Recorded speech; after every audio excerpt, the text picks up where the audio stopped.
Retour sur la réunion entre Donald Trump et Mark Carney qui avait lieu hier à Washington. On avait parlé qu'il fallait pas avoir des attentes très élevées envers cette réunion. Eh bien, ça m'a donné raison parce qu'évidemment, Carney qui est revenu sans aucune attente, sans aucune promesse du président américain, ce qui est vraiment pas surprenant selon moi parce que Donald Trump a tellement une idée arrêtée présentement. Encore là, on l'a vu hier, on l'a perçu.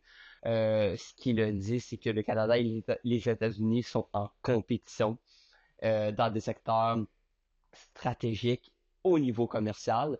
Et pour Donald Trump, on le sait à quel point il apporte une importance capitale envers le monopole américain, envers l'économie américaine. Ses tarifs douaniers ne disparaîtront pas, mais on s'entend que la pression se fait de plus en plus sentir sur l'administration du premier ministre canadien parce que il avait dit qu'il allait avoir des résultats.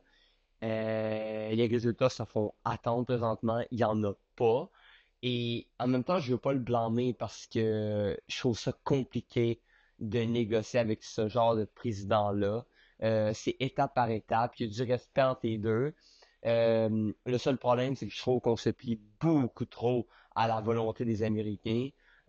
Mark Carney qui a encore promis d'investir largement aux États-Unis. Mais concrètement, c'est quoi que nous, on a en retour, à part nuire à nos entreprises, nuire à notre propre économie pour satisfaire l'ego euh, de quelqu'un d'autre? Je vois pas ce qu'on a en retour. C'est pas égal du tout. Et quand on a posé la question à Donald Trump, pourquoi l'Europe a réussi à avoir une entente et le Canada non, ben justement, il a expliqué parce que le Canada est en compétition avec les États-Unis, tandis que l'Europe est loin.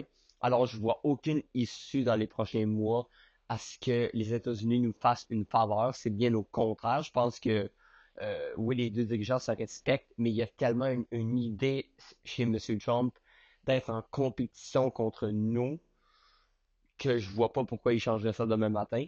Et l'arrivée maintenant de tarifier les camions canadiens qui passeraient aux États-Unis dans certaines choses, c'est un signe qu'on n'est pas proche d'arriver à une entente entre le Canada et les États-Unis, mais M. Trump qui a beaucoup plus de respect pour Carney que l'ancien premier ministre Justin Trudeau, alors il faut continuer le dialogue, c'est jamais une mauvaise chose. La crise continue en France alors que c'est Sébastien Lecornu maintenant qui démissionne de son poste de premier ministre. On a l'impression que c'est monnaie courante en France présentement. On engage un premier ministre, c'est à peu près même pas 3 semaines plus tard qu'il démissionne. Honnêtement, pour M. Macron, le président de la République, je vois pas quelle option il a présentement de plus que soit démissionner ou dissoudre l'Assemblée nationale pour une nouvelle élection.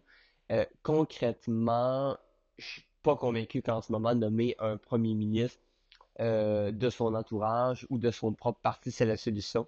La solution serait de nommer un premier ministre en France, soit de la droite ou de la gauche, qui pourrait rassembler une coalition, c'est-à-dire beaucoup de partis ensemble.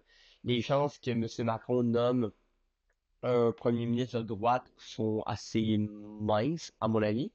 J'ai l'impression que ça serait plus la gauche qui pourrait venir, peut-être Olivier Faure, par exemple, ou on sait qu'on a déjà nommé Gabriel Attal, et j'ai trouvé intéressant Gabriel Attal qui était devenu au Québec, soit dit en passant.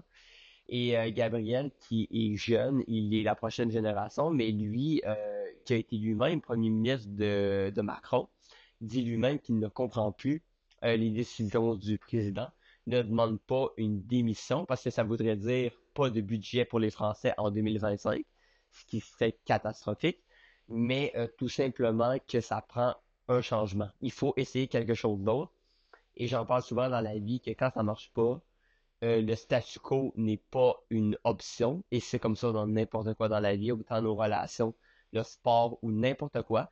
Bien présentement, le président de la France, à part se tenir au pouvoir, je vois pas où est le but présentement de se maintenir au pouvoir dans ce contexte-là, mais devra vite trouver une solution parce que le climat politique en France présentement est tellement chaud, tellement instable. Tout le monde des partis politiques en parle sur les différents plateaux de télé.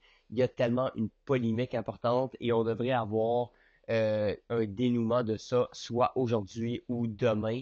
Mais clairement que le temps presse pour avoir un budget en 2025 pour les Français. On sait que le sport est en effervescence présentement. Les codes d'écoute sont plus forts que jamais. Je vous ai déjà parlé que la NFL peut rassembler, exemple, un 7 millions de téléspectateurs pour un match le matin aux États-Unis. C'est énorme, là. Pensez qu'à peu près 7 ou 8 millions regardent chaque match de la NFL, puis il y en a 12 dans un dimanche. C'est exceptionnel. Puis en fin de semaine avait lieu le Grand Prix Explorer, qui est un Grand Prix qui ne sont pas, en passant, des athlètes qui compétitionnent en Formule 1. Souvent, c'est des amateurs, des personnalités qui font de la course automobile pour le plaisir, mais qui sont rassemblés sur une même scène. Et ça a été diffusé sur Twitch et une plateforme en France aussi.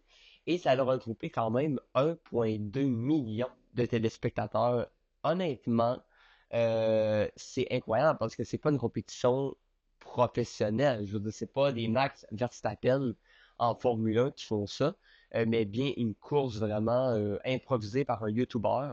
Je peux vous donner un autre exemple. Jake Paul, qui est à la base qu'un YouTuber, est devenu un des boxeurs les plus regardés de la planète. C'est-à-dire que maintenant, le sport est beaucoup plus large que le sport professionnel, comme les grandes compagnies de la NFL, la LNH ou la NLB, qui, oui, ont un monopole d'entreprise euh, incroyable, mais également, maintenant, les gens amateurs, s'ils ont une hype autour d'eux, une organisation, de l'argent, peuvent développer des événements d'envergure. Et Squeezie, qui a organisé ça, parce que ce qu'il a fait, c'était pas sa première édition. Et cette année, il a battu des records pour une course qui, honnêtement, je ne savais même pas moi-même l'existence il y a à peine une semaine. Mais il y a eu un engouement, surtout en Europe, avec ça. Il y a même une Québécoise qui a participé à cet événement-là. Alors, le sport est beaucoup plus en forme que jamais. Les stats sont là pour le prouver. J'ai déjà dit que le divertissement était plus fort que la politique. Parfois, on en a la preuve ici. Et les Français tripent sur la course automobile, les Européens en particulier. Et ils ont démontré encore là leur engouement. Il n'y aura pas d'autres courses de cet événement-là, mais est-ce que d'autres YouTubers pourraient reprendre cet événement-là? Clairement que oui, parce qu'on voit qu'il y a un engouement.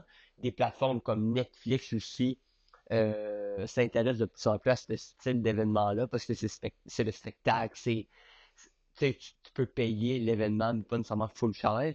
Alors, j'ai l'impression qu'on n'a pas fini de voir des événements sportifs euh, amateurs, on va dire, devenir des événements d'envergure et extrêmement regardés dans les différents pays.